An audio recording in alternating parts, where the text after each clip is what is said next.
Assalamualaikum warahmatullahi wabarakatuh.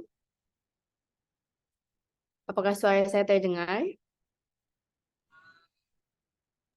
Terdengar, Bu. Oke, untuk mata kuliah hukum dagang ini kita akan berbicara mengenai pengangkutan ya. Nanti mungkin teman-teman yang tertinggal nanti untuk link Zoom-nya setelah beberapa waktu nanti bisa saya share sehingga nanti teman-teman yang tertinggal bisa melihat record dari Zoom-nya ya. Nah, ini untuk mata kuliah hukum dagang. Pada pertemuan kali ini saya akan membahas mengenai pengangkutan. Next. Nah, tentunya kalau kita bicara pengangkutan, tentunya ini bisa diartikan sebagai pemindahan barang gitu ya, dan manusia dari tempat asal ke tempat tujuan. Tentunya ada sesuatu yang diangkat, kemudian tersedianya kendaraan sebagai alat angkutnya, dan ada tempat yang dapat dilalui oleh alat angkut. Nah, tentunya proses pengangkutan ini merupakan gerak dan tempat asal, di mana kegiatan pengangkutan dimulai untuk dapat memberikan atau menyampaikan dari tujuan pengangkutan itu. Nah, tentunya fungsi pengangkutan adalah memindahkan barang. Nah, kalau sekarang kita bicara mengenai kenapa dalam hukum dagang, kemudian jasa-jasa pengangkutan ini kemudian menjadi sangat ramai ya hari ini, apalagi kalau kita bicara setelah COVID-19 gitu ya, atau pada saat COVID-19. Tentu mengenai pengangkutan dalam hukum dagang ini tentunya ada berbagai macam jasa-jasa yang bisa kita lihat secara hukum ini spektrumnya seperti apa, pengaturannya seperti apa. Baik pengangkutan melalui darat, laut, udara itu seperti apa sih sebenarnya hukum positif yang berlaku di Indonesia. Oke, next. Nah, tentunya pengangkutan ini dilakukan karena ada nilai barang gitu ya di dalamnya. Kalau kita melihat tentunya pengangkutan ini ada darat, laut, udara gitu ya. Ini kemudian nih ada hukum-hukum yang kemudian berkembang atau hukum-hukum positif yang mengaturnya karena tentunya ada nilai tambah gitu ya. Nanti kita akan melihat oh kalau ada pengangkutan di dalam negeri gitu ya. Kok sekarang ada marketplace yang kita pastinya pada saat mencari marketplace gitu ya, pada saat berbelanja tentunya kita akan mencari beberapa promo yang berkaitan dengan free ongkir. Nah, itu sebetulnya seperti apa sih sebetulnya perusahaan jasa pengangkutan ini mengoperasionalkan kegiatan usahanya, lalu bagaimana nilai tempat atau place utility dan nilai waktu atau time utility yang berlaku gitu ya. Jadi kalau pengangkutan darat tentunya kita bisa melihat bisa melalui jalan raya, jalan darat atau bahkan dengan kereta api, pengangkutan laut tentunya dengan kapal, udara ini kita bisa juga tentunya menggunakan pesawat terbang itu ya. Karena sekarang semua maskapai kendaraan juga berkolaborasi dengan perusahaan-perusahaan marketplace, kemudian perusahaan-perusahaan pengantar barang gitu ya. Nah, ini menjadi salah satu bisnis yang kemudian menjadi luar biasa. Lalu bagaimana dengan tingkat resikonya, bagaimana dengan time utility dan place utility ini yang nanti secara lebih mendalam akan kita bahas. Oke, next. Nah, tentunya ada hubungan hukum antara pengangkut dan pengguna jasa angkut gitu ya. Jadi ketika saya misalkan berbelanja di marketplace, katakanlah atau Shopee gitu ya, tentu ada perjanjian pengangkutan. Di situ kalau kita melihat dari segi hukum gitu ya, khususnya hukum perjanjian, kemudian pengangkutan gitu merupakan perjanjian timbal balik antara pengangkut dan pengirim barang atau penumpang di mana pihak pengangkut ini mengikatkan dirinya untuk menyelenggarakan pengangkutan barang atau jasa ke satu tempat tujuan.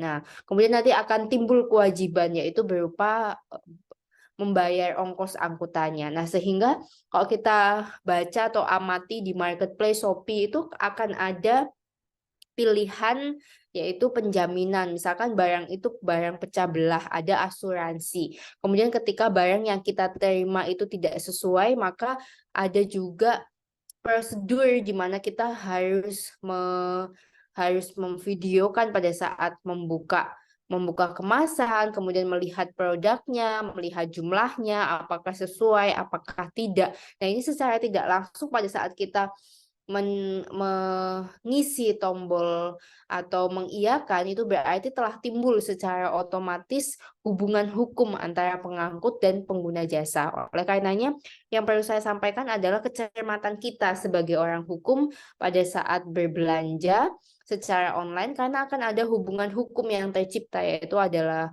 adanya hubungan hak dan kewajiban di dalamnya gitu ya. Semacam sesimpel kadang pernah terjadi oleh saya, jadi saya beli bel rumah itu, saya beli 3, kemudian ternyata pada saat datang itu cuma 1, tetapi kelalaiannya adalah tidak divideokan secara jelas dan tidak difotokan barangnya secara jelas. Akhirnya klaimnya tidak bisa dilakukan tidak bisa diklaim karena memang adanya kekurangan evidence atau bukti. Maka dari itu berbicara mengenai hukum ini adalah berbicara mengenai upaya pembuktian. Jadi sepanjang kita tidak bisa membuktikan secara dokumentasi, maka perikatan perjanjian ini kita menjadi pihak yang lemah. Oleh karenanya saya selalu menyampaikan kepada mahasiswa, sesimpel membeli apapun yang mungkin nilainya tidak terlalu besar gitu ya, tetapi tentu ini bisa merugikan kita sebagai konsumen. Oleh karenanya tentu kecermatan sangat dibutuhkan ketika kita melakukan belanja, terutama pada saat kita melakukan perbelanjaan secara online. Oke, selanjutnya. Nah, tentunya tadi disampaikan juga adanya hak dan kewajiban para pihak. Secara otomatis pada saat kita melakukan perjanjian atau secara otomatis kalau kita melakukan belanja online, maka akan ada perjanjian perikatan yang timbul di dalamnya. Berbeda lagi pada saat kita secara manual melakukan perjanjian antara kedua belah pihak gitu ya. Pada saat kita melakukan perjanjian pengangkutan, kita melakukan penandatanganan hitam di atas putih gitu ya. Nah, ini berbeda lagi, tetapi pada saat ini terjadi pada ranah cyber gitu ya, atau kita sehingga sekarang banyak sekali permasalahan berkaitan dengan cybercrime gitu ya, artinya kejahatan-kejahatan yang terjadi di dunia maya karena memang banyaknya kelalaian yang dilakukan. Nah, kadang-kadang kita sebagai konsumen yang lalai. Oleh karenanya, untuk hak dan kewajiban, kalau dalam hukum bisnis hak dan kewajiban itu kita lakukan antara kedua belah pihak, itu lebih mudah. Tetapi yang berkaitan dengan cybercrime ini yang kita mesti lebih jeli. Kemudian yang ketiga adalah lahirnya tanggung jawab pengangkut. Nah, tadi kalau kita menjelaskan mengenai perjanjian terkait kedua belah pihak, yaitu pengangkut dan pengirim barang atau jasa dan penumpang, maka tentunya nantinya akan ada timbul kesepakatan di antara para pihak. Nah, lahirlah kesepakatan atau perjanjian pengangkutan ini. Apabila pengangkut telah melaksanakan kewajiban menyelenggarakan pengangkutan, maka pengangkutan telah terikat pada konsekuensi yang harus dipikul oleh pengangkut barang atau tanggung jawab terhadap penumpang atau muatan yang diangkutnya. Jadi memang kalau kita melihat di dalam perjanjian perikatan tentang pengangkutan ini harus jeli. Misalkan percentage kapan kewajiban itu selesai, apakah pada saat pengangkutan itu sudah sampai tujuan, kemudian pelunasan pembayarannya setelah itu, termin pembayarannya seperti apa, ini harus jelas ya. Sama halnya seperti perjanjian perikatan jasa. Nah, ini kadang-kadang kan kita dibuat 3 termin. DP di awal, kemudian setengah atau 50-60% dari kewajiban yang dilakukan, maka akan ada termin pembayaran kedua dan pelunasan baru akan dilakukan pada saat kewajiban sudah selesai. Nah, ini juga teman-teman harus jeli ya sebagai orang hukum. Jadi jangan karena baik gitu ya, orang belum menyelesaikan kewajibannya kemudian dibayarkan secara utuh. Karena nanti pada saat klaim perjanjian itu misal ada one prestasi atau ada perbuatan yang melawan hukum, ini kita menjadi lemah. Oleh karenanya dibuat termin atau beberapa kali step pembayaran itu dengan tujuan pada saat terjadinya one prestasi atau terjadinya cacat prestasi atau perjanjian ini memudahkan kita gitu ya sehingga hak dan kewajibannya menjadi equal. Oke, selanjutnya. Nah, tentunya prinsip-prinsip tanggung jawab pengangkut dalam pengangkutan setidaknya ini ada 3 ya. Tentunya prinsip atau tanggung jawab berdasarkan unsur kesalahan, fault liability atau liability based on fault. Jadi kita mesti melihat kok kita melakukan bisnis gitu ya. Misalkan bisnis itu berkaitan dengan kuliner gitu ya.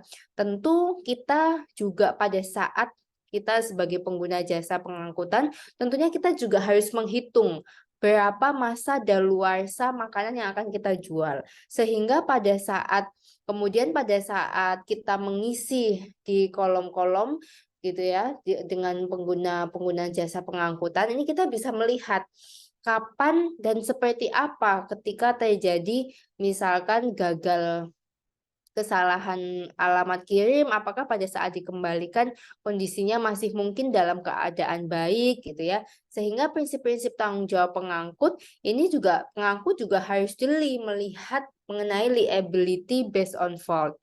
Kemudian yang kedua adalah prinsip tanggung jawab berdasarkan praduga. Nah, ini kadang-kadang perusahaan-perusahaan pengangkutan nih nggak mau tahu ketika misalkan ternyata ada barang pecah belah yang tidak melalui prosedur. Nah, tentunya pada saat pengirimannya tidak menggunakan prosedur yang baik, misalkan di wrap gitu ya, menggunakan wrap yang mencukupi. Nah, tentunya pada saat kita bicara prinsip tanggung jawab pengangkut dalam pengangkutan, kita tidak hanya melihat prinsip tanggung jawab ini berada pada pengangkut, tetapi bagaimana kita sebagai konsumen juga tentunya mengikuti SOP atau prosedur yang seharusnya.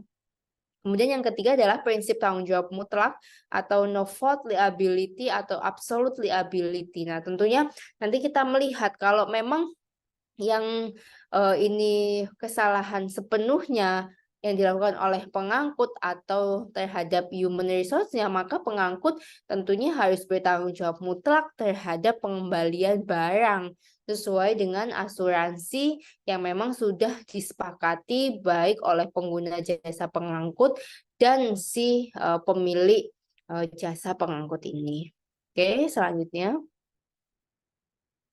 Nah, tentunya cara membedakan prinsip atau tanggung jawab yang tadi saya sampaikan itu ada 3 gitu ya.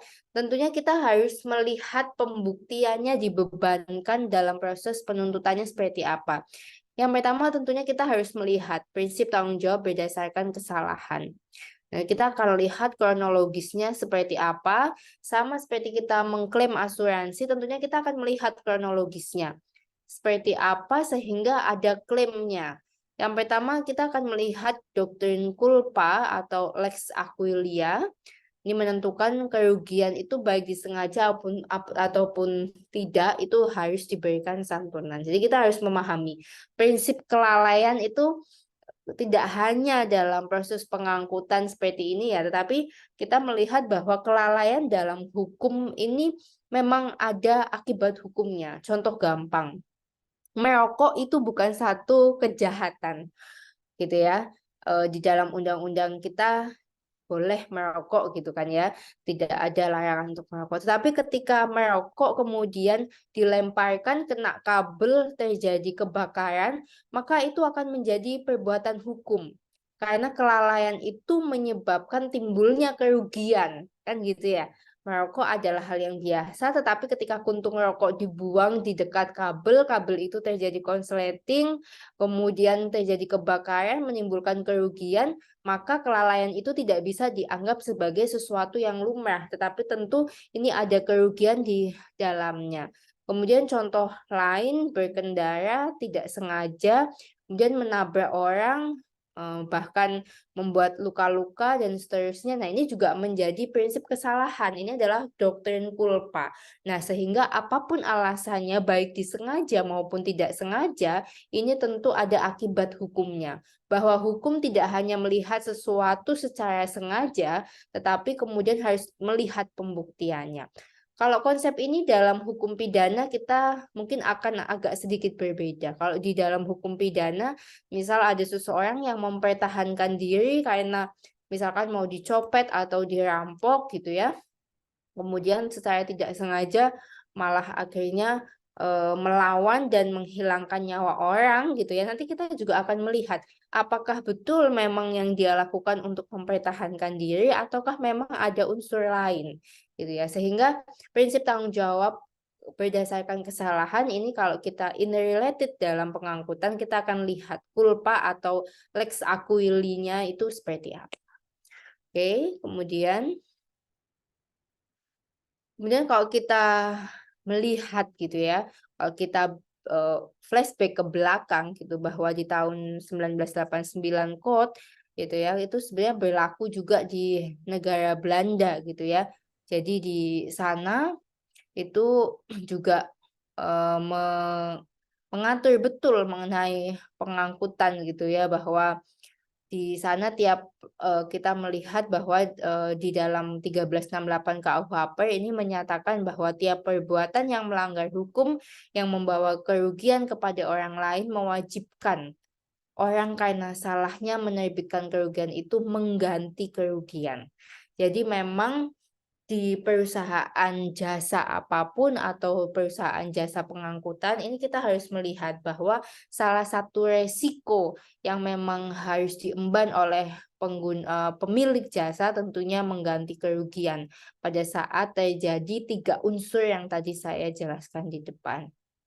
Oke, tapi sepanjang unsur-unsur itu kita sebagai konsumen mampu membuktikan. Oleh karenanya kalau kita berbicara hukum perlindungan konsumen tetap di dalamnya membuktikan bahwa memang ada kulfa atau ada kecacatan di dalamnya itu harus kita mampu buktikan dengan baik gitu ya. Seperti tadi yang saya contohkan bahwa walaupun saya mengalami kerugian tetapi saya kurang jeli pada saat itu melakukan pembuktiannya gitu atau mendokumentasikan pembuktiannya sehingga tentunya klaimnya menjadi sulit.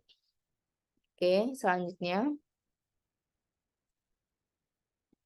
Nah, tentunya di pasal 1365 KUHP ini tentu kita harus melihat adanya perbuatan melawan hukum dan tergugat, kemudian siapa yang dapat dipersalahkan dan kerugiannya seperti apa. Jadi unsur-unsurnya itu harus terpenuhi. Apakah kita melihat adanya perbuatan melawan hukum atau adanya kerugian, kemudian dipersalahkan kepada siapa, ini harus jelas. Sama seperti halnya pada saat kita membuat BAP laporan polisi, kita merasa dirugikan misalkan. Ini harus jelas apakah kemudian ini seperti apa kronologisnya gitu ya. Oke, selanjutnya. Nah, kemudian ada juga prinsip tanggung jawab berdasarkan praduga. Nah, kalau kita bicara presumption of liability, tentunya yang dianggap bertanggung jawab atas segala kerugian yang timbul, ini tergugat dapat membebankan tanggung jawabnya apabila dapat membuktikan bahwa dirinya tidak bersalah. Itu seperti yang saya sampaikan ya. Jadi kita harus menyampaikan bahwa kita pesan 3 kok, tapi kok yang datang 1 gitu ya. Tapi kita harus mampu membuktikan pada saat kita membuka packagingnya itu kita harus memberikan bukti atau evidence-nya dengan jelas sehingga shifting of burden of proof gitu ya atau hacking van de Bewichtlatnya itu terpenuhi. Karena ketika shifting of the burden of proof-nya itu tidak terpenuhi, maka kita sebagai tergugat juga tidak memiliki kekuatan yang cukup gitu ya, bahwa kita harus membuktikan bahwa kita absence of fault gitu ya, bahwa kita memang tidak memiliki kesalahan pada saat melakukannya. Artinya kita sudah memesan dengan jumlah yang sudah kita pesan dan sudah bayar, tapi ketika kita beban pembuktiannya atau overveiking van de Bewichtnya itu terpenuhi, maka shifting of the burden of proof-nya ini kita bisa membuktikan bahwa memang perusahaan pengangkutnya gitu ya dengan asuransi yang sudah kita bayar harus mengganti kerugian yang kita alami. Dan selanjutnya dan kalau kita lihat di pasal 19, pasal 20 ayat 1 bahwa pengangkut dapat membebankan tanggung jawabnya jika ia dapat membuktikan bahwa ia telah mengambil semua tindakan yang diperlakukan untuk menghindari kerugian atau tidak mungkin lagi mengambil demikian. Nah, ini artinya ini bahasa Belanda yang terjemahkan sehingga bahasanya agak obscure gitu ya. Tetapi artinya tentunya pada saat klaim asuransi gitu ya, intinya semuanya serba simple sepanjang kita mampu proof gitu ya, sepanjang kita mampu membuktikan bahwa memang terjadi kesalahan baik dalam pengangkutannya atau terjadi kerusakan pada saat pengangkutan. Oke, next. Kemudian prinsip tanggung jawab mutlak gitu ya. Seperti tadi yang saya contohkan, kalau nyata-nyata kita hanya menerima 1 dari 3 barang yang kita pesan dan kita mampu membuktikannya, maka pure penuh perusahaan ini berbeda ya. Kalau ini kan berarti kita membeli ya. Tetapi kalau perusahaan pengangkut contohnya adalah ketika ternyata pada saat pengangkutan gitu ya terjadi kerusakan padahal sudah melalui satu proses SOP standar operational procedure yang sesuai.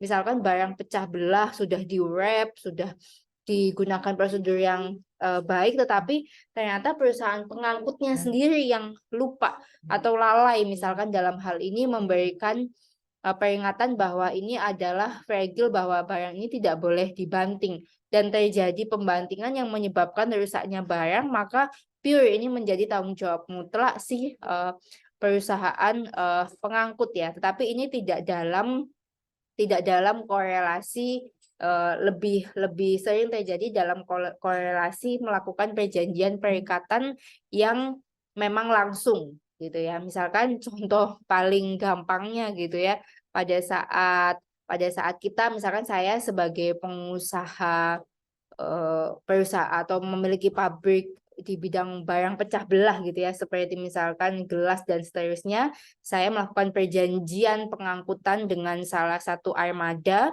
Kemudian armada ini pada saat di perjalanan apapun, karena tadi sudah disampaikan baik sengaja maupun tidak disengaja yang menimbulkan kerugian, maka ketika barang itu sampai di tujuan tapi banyak yang pecah, kemudian maka ini tanggung jawab mutlaknya adalah pada perusahaan pengangkut itu tadi. Oke. Selanjutnya, kalau kita melihat di protokol Guatemala City, ini kalau kita melakukan comparative law gitu ya, ini menghapuskan ketentuan pembebanan tanggung jawab pengangkutan yang diatur di pasal 20 ayat 1 Konvensi Warsawa 1929, sehingga pengangkut hanya dapat membebaskan tanggung jawabnya jika ia dapat membuktikan bahwa kematian atau luka-luka penumpang, ini kaitannya dengan pengangkutan manusia ya, ini semata-mata disebabkan oleh keadaan penumpang sendiri, atau kerugian itu turut disebabkan kesalahan penumpang sendiri. Nah, ini ada contributory negligence. Jadi contohnya kalau kita melihat gitu ya, kalau kita di dalam dunia perkapalan misalkan pengangkutan lewat laut gitu ya. Nah, kita melihat ternyata contohnya ada seseorang yang kemudian meninggal dunia gitu ya. Pada saat sebenarnya tidak ada arus yang mengguncang atau seperti apa gitu ya. Tetapi memang dia memiliki penyakit atau misalkan kena serangan jantung gitu ya. Maka tentunya dalam hal ini polisi ini membebaskan perusahaan pengangkut karena kemudian setelah dilakukan otopsi terlihat bahwa memang di dalamnya ternyata seseorang ini memiliki riwayat penyakit jantung sehingga contributory negligence-nya ini terpenuhi, sehingga tentunya perusahaan pengangkutan ini atau kapal dalam hal ini tidak memiliki kewajiban untuk melakukan apapun gitu ya. Artinya tidak ada perikatan karena memang bisa membuktikan bahwa kematian atau kematian yang terjadi memang disebabkan semata-mata oleh keadaan si penumpang itu tadi. Berbeda ketika misalkan tidak menggunakan prosedur yang benar, satu kapal di tengah-tengah perjalanan di tengah laut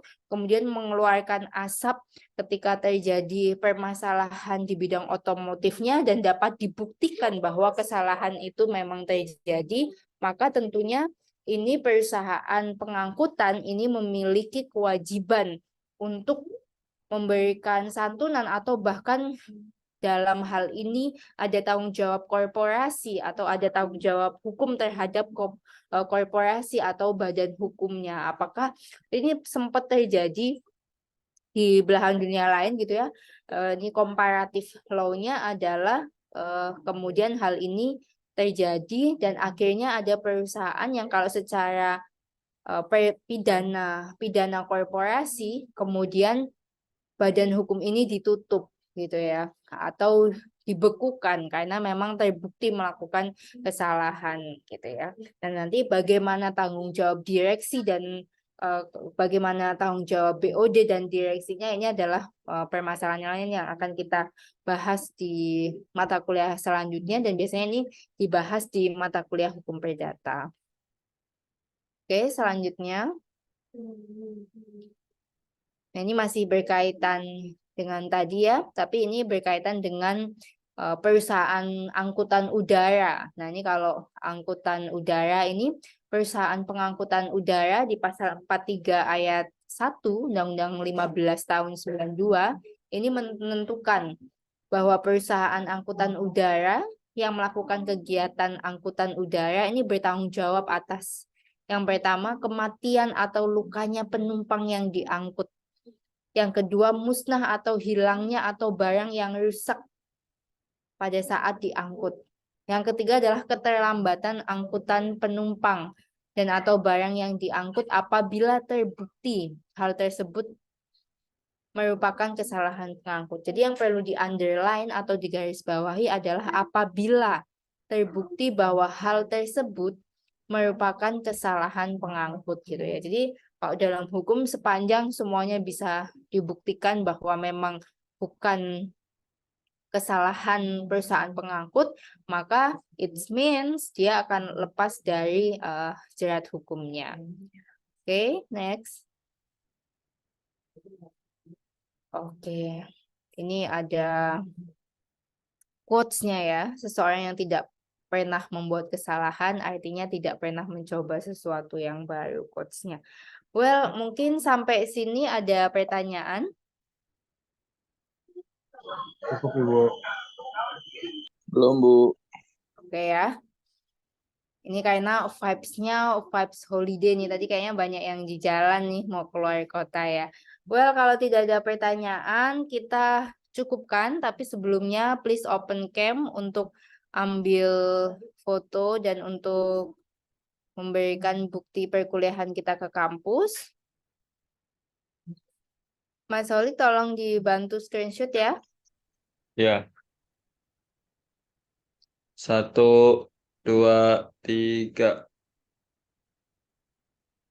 Oke, saya cukupkan perkuliahan kali ini. Kita bertemu lagi Sabtu depan di kampus. Untuk yang belum UTS, please ask to me in Jaber ya, supaya nanti saya siapkan untuk minggu depan bagi yang belum UTS akan melakukan UTS susulan. Demikian yang saya sampaikan. Kurang lebihnya saya mohon maaf. Saya tutup. Happy holiday time and see you next time. See you next week ya. Wassalamualaikum warahmatullahi wabarakatuh. Terima kasih, Bu. Waalaikumsalam warahmatullahi wabarakatuh.